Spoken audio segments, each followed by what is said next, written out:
तुम्हारी मोबाइल में कुछ ऐसी तस्वीरें हैं जिन्हें तुम्हें हटा देना चाहिए। उसमें भी सबसे पहले तो उन तस्वीरों को हटाना चाहिए जिसे देखकर तुम्हें डर लगता है, जो खौफ का माहौल बनाते हैं। सबसे पहले उन्हें हटाओ। और दूसरा, उन तस्वीरों को जो या तो बहुत निजी हैं या फिर जिसमें जो लोग जीवित नहीं हैं उनकी कोई तस्वीर कैद की गई हो।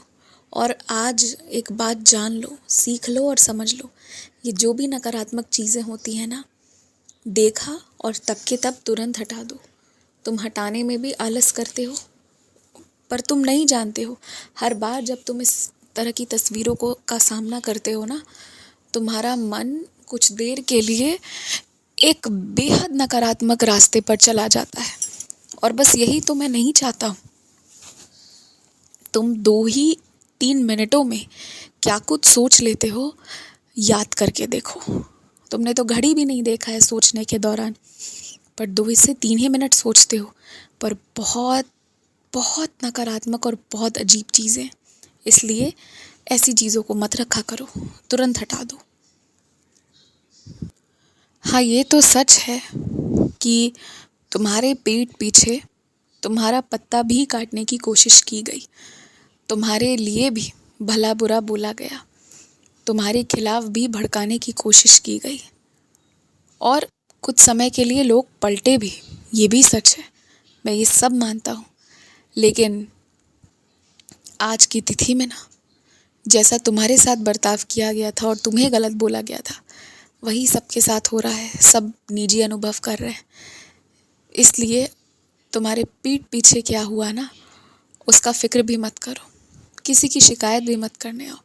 जीवन है, सब अपने अपने हिस्से का काम कर रहे हैं, करने दो। तुम शिकायत मत करने आओ। तुम बस अपना देखो और अपना आगे बढ़ो। और एक बात मैं कहूँगा तुमसे, क्योंकि तुम बड़बोले हो, बोलने लगते हो तो बहुत सी बातें बता देते हो, इसलिए थोड़ा शांत रहने की कोशिश किया करो। कम बोलोगे ना तो तुम्हारी बातें लोगों को, या तुम्हारे मन में क्या हो रहा है, तुम्हारे घर में क्या हो रहा है, तुम्हारे जीवन में क्या हो रहा है, ये कम समझ आएगा। और मैं नहीं चाहता कि तुम्हारा जीवन ज़्यादा लोग समझने की कोशिश करें, क्योंकि तुम्हारे जीवन की जो कहानी है ना, वो सही जगह पर जानी चाहिए, सही लोगों के बीच और सही समय पर। और वो समय अभी सही नहीं है, इसलिए थोड़ा कम बोला करो। दया करने का जो तुम्हारा एक है कि तुम दया इसलिए करते हो क्योंकि कुछ लोग गरीब हैं, तो बल्कि मैं ये कहना चाहूँगा कि हाँ, जहाँ पे कोई ज़रूरतमंद हो वहाँ दया करो। और बाकी सम्मान इंसान होने के नाते तो सबके लिए रखो, पर जो विशेष सम्मान रखते हो ना, वो गरीब या अमीर देख कर नहीं, वो जो लोग मेहनती हैं उनके लिए रखो एक विशेष सम्मान। ये देखकर नहीं कि वो गरीब हैं इसलिए बस विशेष सम्मान रखना है, या वो बहुत अमीर हैं इसलिए। जो लोग मेहनत कर रहे हैं उनके लिए विशेष सम्मान रखो, तो तुम बहुत बहुत आगे जाओगे इससे। ये बातें सबके लिए नहीं है, पर तुम्हारे लिए है कि कोई बहुत गरीब है इसलिए उसका सम्मान करो, तो अच्छी बात है, इंसान होने के नाते करो। पर गरीबी ही बस एक वो बात नहीं होनी चाहिए जिसके लिए किसी को सम्मान दोगे तुम मन से। कोई मेहनत कर रहा है कि नहीं ये देखो, कर रहा है तो उसे विशेष सम्मान ज़रूर दो, अन्यथा इंसान होने के नाते सभी को बराबर सम्मान तो देते ही रहो।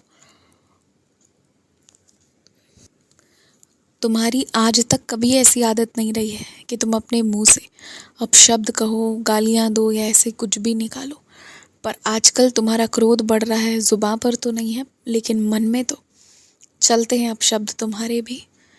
इसे बंद कर दो, ठीक नहीं है ये आदत, शीघ्र इसे बंद करो। और कुछ चीज़ों को अपने बाबा पर छोड़ दो, मैं देख लूँगा सब।